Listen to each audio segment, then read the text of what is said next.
Un acte révolutionnaire a secoué l'Afrique de l'Ouest. Ibrahim Traoré, un leader charismatique du Burkina Faso, a osé défier le statu quo en réécrivant les règles économiques de son pays. En transformant l'or du Burkina Faso en un symbole d'indépendance, il a démontré au monde entier que l'Afrique pouvait enfin prendre le contrôle de ses ressources naturelles. Mais ce changement n'est pas seulement économique, il porte en lui une dimension psychologique profonde. Ibrahim Traoré a amorcé un mouvement qui pourrait bien redéfinir l'avenir du Sahel. Que signifie ce changement pour les nations voisines et le monde entier ? La souveraineté économique, une notion longtemps ignorée, se trouve aujourd'hui au cœur des préoccupations du Sahel. Ibrahim Traoré, avec sa politique audacieuse, a montré que la richesse de l'Afrique pouvait être utilisée pour financer son propre développement. En réintégrant l'or extrait dans le circuit économique national, il a remis en question des siècles de dépendance envers l'Occident. Mais ce mouvement n'est pas sans risque. Les sanctions économiques, la fuite des investissements et la montée en puissance de l'opposition internationale sont des obstacles majeurs. Cependant, Traoré persiste, convaincu que la véritable indépendance passe par le contrôle des ressources naturelles. Cette réforme radicale soulève des questions cruciales. L'Afrique est-elle prête à assumer la responsabilité de ses propres richesses ? Comment cette approche sera-t-elle perçue par les pays voisins comme le Mali et le Niger ? Ibrahim Traoré n'est pas seulement en train de changer son pays, il redéfinit la relation entre l'Afrique et le reste du monde. En 2023, Ibrahim Traoré a choqué le monde en annonçant la révision complète des contrats miniers du Burkina Faso.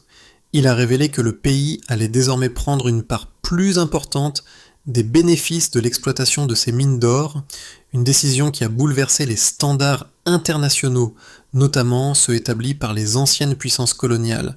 Le Burkina Faso, un pays autrefois vu comme économiquement dépendant, avait désormais l'ambition de devenir un acteur majeur sur la scène mondiale. Ce changement ne s'est pas fait du jour au lendemain, mais par une série de décisions stratégiques audacieuses. Traoré a d'abord renforcé la législation pour obliger les entreprises étrangères à respecter des normes plus strictes, notamment en matière de taxes et de transparence. Puis, il a organisé des négociations avec les compagnies minières pour augmenter la part de l'État dans les profits. Mais cette révolution ne s'est pas limitée aux chiffres. Elle s'accompagnait d'une vision plus large de souveraineté nationale et de dignité. Traoré a insisté sur le fait que l'indépendance économique était le chemin vers une véritable liberté pour son peuple. Mais quel en serait le prix ? Les investisseurs étrangers étaient sceptiques et les critiques se faisaient de plus en plus entendre, notamment en Occident. Pourtant, malgré les pressions extérieures, le Burkina Faso a continué sur sa lancée, démontrant que la volonté politique pouvait surpasser les intérêts économiques internationaux. Les événements ont rapidement pris une tournure mondiale. D'autres nations du Sahel ont commencé à observer attentivement le modèle burkinabé, et le Mali, le Niger et la Guinée ont été inspirés par cet exemple de souveraineté. Ces pays ont alors entrepris des réformes similaires, modifiant leurs propres contrats miniers et redéfinissant leur rôle dans l'économie mondiale. La question maintenant, cette transformation de la souveraineté économique peut-elle se répéter ailleurs en Afrique ? Le leadership d'Ibrahim Traoré n'a pas été seulement une question de réformes économiques. Il s'agissait d'une révolution psychologique, d'une nouvelle façon de penser la relation entre les ressources naturelles et le développement. En commençant par l'or, Traoré a montré que les pays africains pouvaient exploiter leurs richesses sans se soumettre aux diktats des puissances occidentales. Mais la transition n'a pas été facile. Il a dû faire face à des résistances internes, notamment de la part des élites économiques et politiques qui craignaient des changements trop radicaux. À l'étranger, les critiques étaient sévères. L'Occident percevait cette initiative comme une tentative de nationalisation des ressources, ce qui aurait pu entraîner une fuite massive des investissements étrangers. Cependant, Traoré est resté inflexible. Il a expliqué que l'important n'était pas d'être aimé à l'international, mais d'assurer la prospérité de son peuple. Il a montré au monde que l'Afrique, autrefois perçue comme un simple réservoir de ressources pour l'Occident, pouvait maintenant devenir une source de pouvoir et d'autonomie. À travers cette réforme, il a posé les bases d'un modèle de gouvernance plus indépendant pour le Sahel. L'impact a été immédiat. Le Burkina Faso a connu une augmentation de ses revenus provenant des mines et de nouvelles infrastructures ont vu le jour.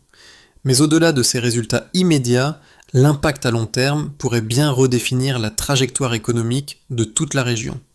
Le changement de mentalité était palpable, non seulement chez les décideurs politiques, mais aussi au sein de la population. Pour la première fois, l'Afrique voyait en elle-même une force capable de résister aux pressions extérieures. L'histoire du Burkina Faso sous Ibrahim Traoré commence par une série d'événements qui ont bouleversé les équilibres géopolitiques de la région. Tout a commencé en 2023, lorsque le capitaine Traoré a pris la décision de réformer en profondeur le secteur minier du pays. Le Burkina Faso, historiquement dépendant des investissements étrangers dans ses mines d'or, a choisi de revoir les termes de ses contrats avec les entreprises occidentales. L'objectif était simple, assurer que le pays puisse bénéficier davantage des richesses extraites de ses sols. Cette révision des contrats miniers a fait l'effet d'un coup de tonnerre. Les entreprises multinationales, qui bénéficiaient jusque-là de conditions avantageuses, ont été confrontées à des exigences bien plus strictes en termes de taxes et de transparence. Cette décision a immédiatement attiré l'attention des investisseurs étrangers qui ont vu leurs intérêts menacés. En réponse, l'Occident a intensifié les pressions menaçant de réduire l'aide économique et de retirer les investissements. Mais Ibrahim Traoré est resté ferme. Il a expliqué que cette politique visait à renforcer l'indépendance économique du Burkina Faso et à réduire sa dépendance à l'égard de l'extérieur. Cette approche a été critiquée par de nombreux analystes économiques qui ont averti que cette nationalisation progressive des ressources pourrait entraîner une crise économique. Pourtant, à la surprise générale, les effets ont été positifs pour le pays. Non seulement les revenus issus des mines ont augmenté, mais des investissements locaux ont été réorientés vers des projets d'infrastructure et de développement social. L'État burkinabé a également mis en place des programmes pour améliorer la gestion des ressources naturelles et favoriser un développement plus équitable. Dans le même temps, la réforme du secteur minier a inspiré d'autres pays du Sahel, comme le Mali et le Niger, qui ont vu, dans cet exemple, une opportunité de se réapproprier leurs ressources. Très rapidement, ces pays ont commencé à réécrire leurs propres contrats miniers, en s'inspirant du modèle de Ibrahim Traoré. Ce qui a commencé comme une réforme nationale est devenu un phénomène régional. Mais la mise en œuvre de ces changements n'a pas été sans défi. Les négociations ont été longues et difficiles, et l'opposition internationale s'est intensifiée. Cependant, malgré les critiques, le Burkina Faso a poursuivi son chemin, convaincu que l'avenir résidait dans l'indépendance économique et dans une gestion plus locale des ressources naturelles. Le processus a été lent, mais il a permis au pays de se redresser, de renforcer ses finances publiques et de commencer à jouer un rôle plus influent dans la politique régionale. En fin de compte, cette série d'événements a marqué un tournant dans l'histoire du Burkina Faso et un modèle de souveraineté économique a émergé. Les réformes économiques initiées par Ibrahim Traoré ont rapidement montré des résultats tangibles et les chiffres ont commencé à raconter une histoire de succès inattendue. En 2024, le Burkina Faso a vu une augmentation de près de 25% de ses revenus en provenance des mines d'or. Les compagnies minières, désormais soumises à des taxes plus élevées et à des exigences de transparence strictes, ont rapporté plus de 18 milliards de dollars d'or dans les coffres de l'État. Cette somme n'était pas simplement un chiffre, mais un reflet de la puissance nouvellement acquise par un pays qui n'avait longtemps été qu'un fournisseur de ressources brutes pour l'Occident. Ibrahim Traoré a utilisé cette rentrée d'argent pour lancer plusieurs projets d'infrastructures majeurs, notamment dans les secteurs de l'énergie, de l'agriculture et de l'éducation. Le pays a également observé une augmentation significative de la production d'or nationale qui est passée de 35 tonnes en 2022 à 45 tonnes en 2024 grâce à une gestion plus efficace des mines et à l'implication directe de l'État dans les opérations. Ce changement a eu des répercussions immédiates sur le niveau de vie des citoyens burkinabés. Le taux de pauvreté a diminué de 5% en 2 ans, un signe clair que l'économie locale bénéficiait des réformes. Les revenus de l'État ont été réinvestis dans des programmes sociaux avec une attention particulière portée à la création d'emplois dans le secteur minier et la construction. L'impact a également été ressenti au niveau des infrastructures rurales, où des milliers de kilomètres de routes ont été rénovés, facilitant ainsi l'accès au marché pour les producteurs locaux. Cependant, ce succès n'a pas été sans défi. La mise en place d'un système plus rigide de contrôles fiscaux et d'audit a suscité une certaine résistance, notamment de la part des entreprises internationales qui considéraient ces mesures comme un frein à l'investissement. Les critiques ont insisté sur le fait que ces nouvelles règles risquaient de décourager les investisseurs étrangers, menaçant ainsi la stabilité économique du pays à long terme. Mais Traoré a répondu à ces préoccupations en soulignant que l'indépendance économique du Burkina Faso ne pouvait être compromise par des pressions extérieures. Il a répété que la véritable richesse résidait dans la capacité du pays à gérer ses propres ressources. En conséquence, le Burkina Faso a doublé ses efforts pour renforcer sa législation minière et encourager les investissements locaux, tout en maintenant une vigilance constante sur les bénéfices extraits par les entreprises étrangères. À la fin de l'année 2024, ces chiffres ont convaincu les sceptiques. L'autosuffisance économique était possible et les réformes de Ibrahim Traoré avaient non seulement redynamisé l'économie nationale, mais aussi lancé un message fort à l'international sur la capacité de l'Afrique à gérer ses propres ressources. Le modèle économique instauré par Ibrahim Traoré a bien sûr soulevé des débats passionnés parmi les économistes et les analystes. Deux points de vue diamétralement opposés se sont rapidement dégagés.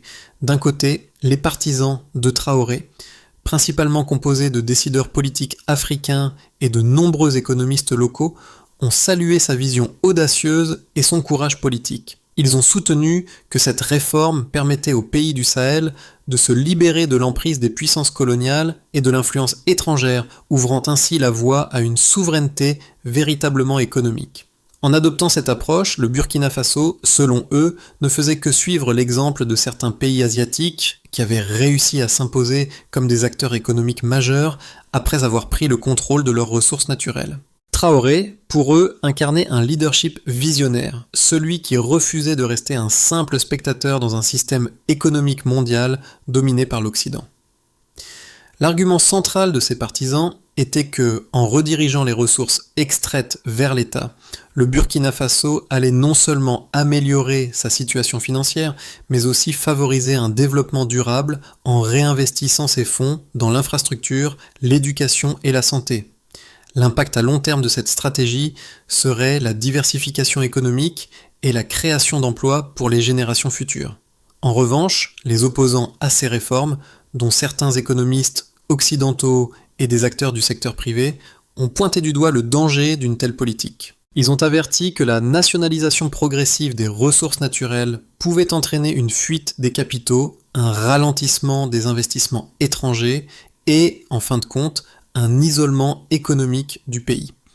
Selon eux, une telle approche risquait de nuire à la compétitivité du Burkina Faso sur les marchés mondiaux, en décourageant les entreprises multinationales de continuer à opérer dans un environnement perçu comme trop instable. Ils ont également souligné que la mise en œuvre d'une telle réforme nécessitait une gestion extrêmement rigoureuse et une transparence totale, sous peine de sombrer dans une bureaucratie inefficace. D'un point de vue plus stratégique, ces critiques ont exprimé des préoccupations quant à l'avenir de la coopération internationale dans le secteur minier, et certains ont même avancé que cette politique pourrait créer des tensions diplomatiques avec des partenaires économiques clés. Ainsi, bien que le modèle de Ibrahim Traoré ait trouvé un large soutien parmi les nations africaines, il reste un sujet de débat intense, surtout lorsque l'on examine ses répercussions potentielles à l'échelle internationale. La transformation du Burkina Faso sous Ibrahim Traoré ne s'est pas limitée aux réformes économiques. L'un des aspects les plus frappants de son leadership est la manière dont il a su articuler une vision de la souveraineté nationale qui dépasse les simples intérêts économiques. Traoré a compris que l'indépendance ne pouvait être réduite à un calcul de bénéfices financiers. Il a lancé un appel à ses citoyens pour qu'ils prennent en main leur avenir, non seulement en exploitant les ressources naturelles, mais aussi en redéfinissant leurs relations avec l'État et le monde extérieur. Dans ce contexte, l'un des moments clés de la révision des contrats miniers fut le moment où Traoré annonça que le pays allait s'orienter vers une autonomie totale dans la gestion de ses ressources. À ce moment-là, le Burkina Faso ne se contentait plus d'être un fournisseur de matières premières. Il devenait un acteur économique à part entière, capable de négocier ses termes avec les puissances mondiales. Cet acte symbolique marquait non seulement un tournant pour le pays, mais aussi un message adressé à l'Afrique. La véritable indépendance passait par la maîtrise des ressources naturelles. L'impact des réformes initiées par Ibrahim Traoré a été immédiat, non seulement pour le Burkina Faso, mais pour toute la région du Sahel.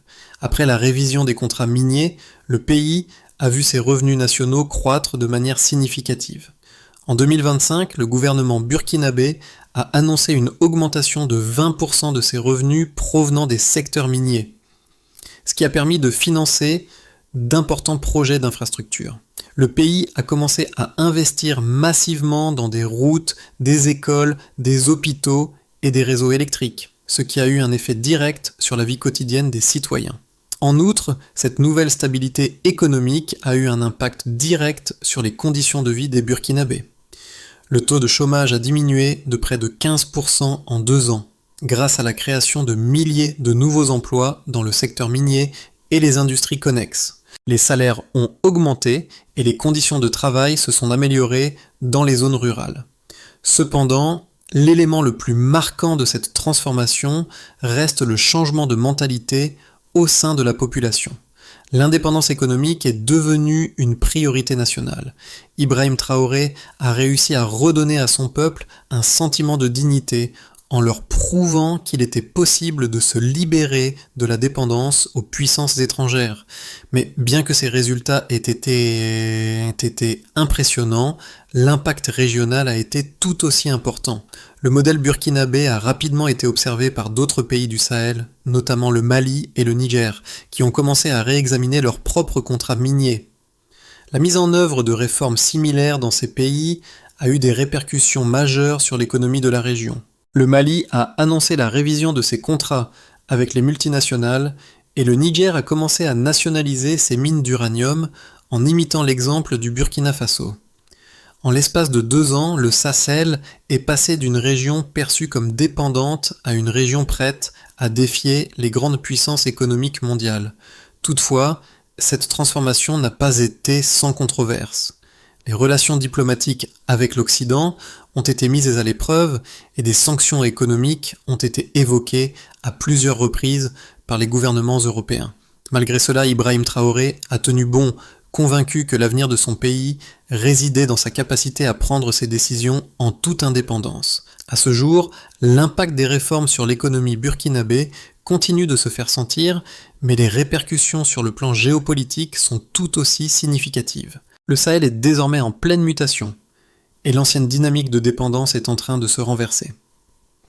À l'horizon 2026, plusieurs scénarios se dessinent pour le Burkina Faso et ses voisins du Sahel. Dans le premier scénario, celui de la continuité, les réformes économiques entamées par Ibrahim Traoré se maintiendraient. Si ces réformes continuent à porter leurs fruits, le pays pourrait devenir un modèle de souveraineté économique pour toute l'Afrique de l'Ouest. Les revenus générés par l'or, ainsi que la croissance dans d'autres secteurs industriels, pourraient permettre au Burkina Faso de renforcer encore sa position sur la scène internationale.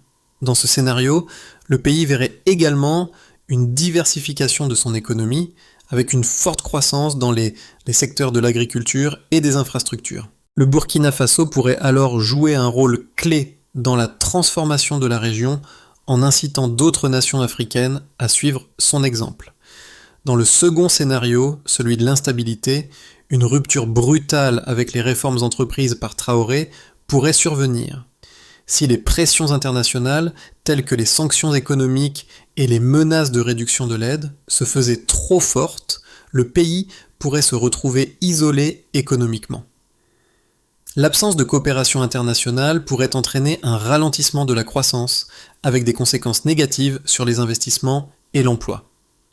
En outre, l'opposition interne pourrait également croître en raison de la résistance de certains secteurs économiques et de l'élite politique au changement. Enfin, un troisième scénario, plus optimiste, pourrait voir le modèle burkinabé se diffuser à l'ensemble de la région du Sahel. Si les autres pays du Sahel, tels que le Mali et le Niger, réussissent à mettre en œuvre des réformes similaires, la région pourrait devenir un acteur économique clé en Afrique. Le Sahel pourrait ainsi s'affirmer comme une nouvelle zone d'influence géopolitique, avec un modèle de développement fondé sur l'indépendance économique et la gestion locale des ressources naturelles. Le scénario de l'intégration régionale pourrait voir le Burkina Faso et ses voisins développer des projets communs dans les secteurs de l'énergie, des infrastructures et de l'agriculture.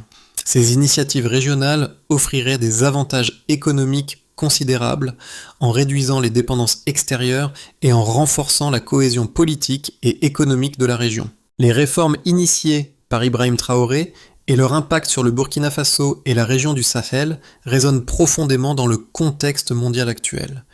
Pour le public international, l'histoire du Burkina Faso n'est plus simplement celle d'une nation pauvre et dépendante. Elle est devenue celle d'une nation qui a décidé de reprendre son destin en main, défiant les modèles économiques imposés par les grandes puissances. Cela soulève une question plus vaste. L'Afrique, dans son ensemble, peut-elle se libérer de la tutelle économique de l'Occident ? Les réformes de Ibrahim Traoré ne sont pas seulement une question de chiffres ou de politiques économiques. Elles incarnent un message de dignité, de souveraineté et d'indépendance. Ce mouvement pourrait inspirer d'autres nations africaines à suivre cet exemple audacieux. Les citoyens africains, des rues de Ouagadougou aux villages du Mali et du Niger, commencent à voir qu'ils peuvent être les architectes de leur propre avenir. Cependant, pour que ce modèle se développe, il est crucial que la solidarité régionale soit renforcée. Le Burkina Faso ne peut pas réussir seul dans un monde globalisé où les pressions extérieures sont considérables. Ce qui se joue dans le Sahel est bien plus qu'une question de politique économique. Il s'agit d'un changement de paradigme, d'une nouvelle conception de la souveraineté nationale et de la coopération internationale. Pour le public local, ces réformes représentent un espoir concret pour un avenir meilleur. Les jeunes du Burkina Faso, du Mali, du Niger et d'autres pays de la région voient dans cette révolution une possibilité de croissance, de prospérité et de dignité retrouvée. Ils sont les témoins d'une transformation historique qui pourrait bien redéfinir la trajectoire de tout un continent. L'atteinte de l'autosuffisance économique et la consolidation de la souveraineté nationale exigent un processus réfléchi et structuré. Le modèle initié par Ibrahim Traoré montre la voie à suivre, mais il nécessite des ajustements constants pour faire face aux défis émergents. Le premier axe de la stratégie repose sur l'amélioration continue de la gestion des ressources naturelles. Le Burkina Faso, en renforçant les réglementations et en assurant une transparence totale dans l'exploitation de ses mines, a créé un environnement plus équitable et plus durable. Les autres pays du Sahel devraient adopter des politiques similaires en mettant en place des audits réguliers et en créant des partenariats publics-privés bénéfiques pour toutes les parties prenantes. Le deuxième axe concerne l'intégration régionale. Le Sahel a montré qu'une coopération entre ces pays pouvait mener à des résultats impressionnants. Des projets conjoints dans les domaines des infrastructures, de l'énergie et de l'agriculture doivent être mis en place pour stimuler l'économie régionale. En unissant leurs forces, les pays du Sahel peuvent peser plus lourd sur la scène mondiale et réduire leur dépendance aux acteurs extérieurs. Le troisième axe repose sur l'éducation et la formation. Le Sahel dispose d'une jeunesse dynamique, mais encore sous-exploitée. Pour que ces réformes soient durables, il est essentiel de former les futurs leaders et les travailleurs dans les domaines de la gestion des ressources, des finances publiques et des infrastructures.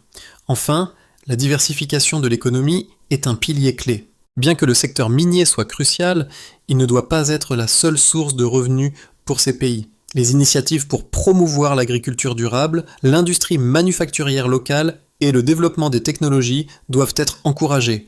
Cela permettra de Tao un tissu économique plus résilient, moins vulnérable aux fluctuations des marchés mondiaux. Ibrahim Traoré a toujours insisté sur une idée fondamentale. La liberté commence quand la comptabilité change de langue. Cette phrase, prononcée lors d'un discours en 2023, est devenue le symbole de la nouvelle ère pour le Burkina Faso et le Sahel. Le changement, selon Traoré, ne réside pas seulement dans des réformes économiques, mais dans un acte de réappropriation de la souveraineté, de la dignité et de l'autonomie. Aujourd'hui, Ce principe est plus que jamais incarné par les projets réalisés au Burkina Faso. Des mines nationalisées aux infrastructures financées localement, le pays a su traduire ce rêve en actions concrètes. Le processus n'a pas été facile, mais les résultats parlent d'eux-mêmes. Le Burkina Faso a amorcé un tournant historique, redéfinissant la manière dont les nations africaines peuvent gérer leurs ressources naturelles. Le Sahel tout entier a suivi cet exemple, conscient que la transformation ne serait pas seulement économique, mais également culturelle et psychologique. Ce qui a commencé comme une révolution minière est désormais une révolution de la pensée. Une nouvelle Afrique émerge, forte de ses ressources et de sa volonté d'indépendance. Le Sahel, guidé par des leaders comme Ibrahim Traoré, redéfinit son avenir et ouvre la voie à une souveraineté véritable, fondée sur la justice, la dignité et la responsabilité. À l'heure où le Sahel réécrit son histoire, les regards du monde entier se tournent vers cette région dynamique et résiliente. Ibrahim Traoré a prouvé que la souveraineté économique est possible, mais cela ne suffit pas. Il est crucial que la communauté internationale reconnaisse ce modèle de transformation et soutienne ses efforts sans imposer de conditions qui limitent l'autonomie. En tant que citoyens du monde, il est de notre responsabilité de suivre de près cette évolution, d'apprendre des expériences du Sahel et de promouvoir des politiques qui respectent la dignité des peuples et leur droit à décider de leur avenir. Les réformes de Ibrahim Traoré sont un appel à la coopération mondiale dans un monde multipolaire où chaque nation doit être libre de choisir son chemin sans interférence. Le Sahel ne demande pas de charité, mais de respect. Il ne s'agit pas de simplement regarder cette transformation, mais de soutenir des initiatives qui promeuvent l'équité, la justice et la prospérité durable. Le Sahel a pris son destin en main.